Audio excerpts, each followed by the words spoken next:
مسجد میں شہید ہوتے جہاں میرے کلاس فیلو شہید ہوئے تھے، تو آج آپ آسمہ جہانگیر کے مرنے پر واویلا نہ مچاتے، مگر مچ کے آنسو نہ گراتے۔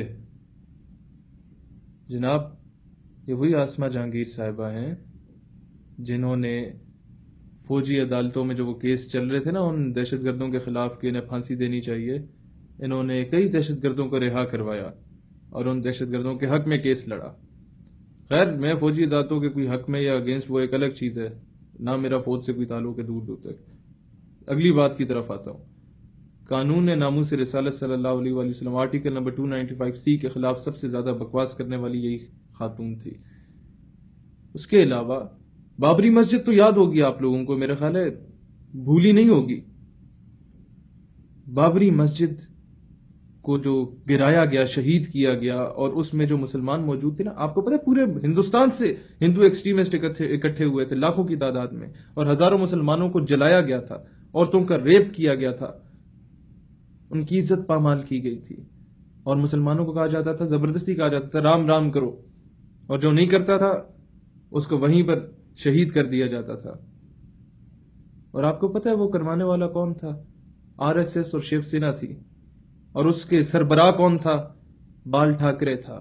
اسی بال ٹھاکرے کے ساتھ آسمہ جہانگیر کی کئی ویڈیوز اور تصاویر ہیں، جو ہاتھ باندھ کے ابا ادب ہو کے بال ٹھاکرے کی چوکھٹ پہ کھڑی ہوتی تھی اور اس کے ساتھ بیٹھ کے سگریٹ لگایا کرتی تھی، اور اسی اورنج ڈریس میں جس میں وہ ملبوس ہوتا تھا بال ٹھاکرے، اسی انداز میں جا کے ملتی تھی۔ اور پھر آپ کو پتہ ہے، آپ لوگوں نے تو تاریخ پڑھی نہیں ہے نا، معذرت کے ساتھ، نہ ہمیں پڑھائی گئی ہے۔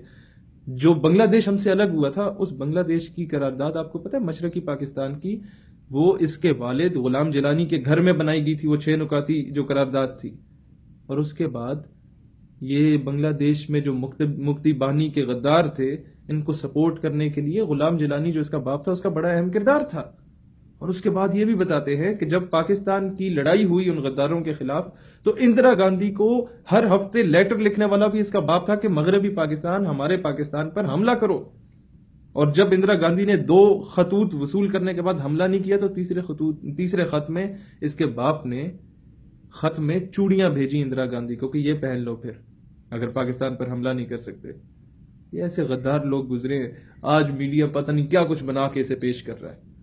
تو شکر ہے سوشل میڈیا آ گیا، تھوڑا بہت لوگوں میں شعور آیا ہے، اگر یہ نہ ہوتا تو آج پتہ نہیں کیا کچھ بنا کے اسے پیش کیا جا رہا ہوتا۔ خیر، میں صرف اتنا کہنا چاہوں گا کہ آسمہ جہانگیر صاحبہ سے میرے سیاسی اختلافات اپنی جگہ۔ ہاں، ایک بات تو میں بھول گیا، یہ جو قادیانیوں کے اگینسٹ جو ایک لا بنا تھا پاکستان کے کانسٹیٹیوشن میں، قادیانیوں کو نان مسلم مائنورٹی قرار دیا گیا تھا، اس کے خلاف سب سے زیادہ کردار آسمہ جہانگیر نے ہی ادا کیا۔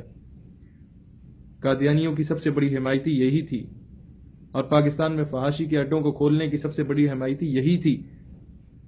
خیر، سیاسی اختلافات اپنی جگہ، پھر بھی میں اللہ سے دعا کرتا ہوں کہ اللہ محترمہ آسمہ جہانگیر صاحبہ کو اپنی رحمتوں اور اپنی برکتوں سے بہت بہت دور رکھے، آمین۔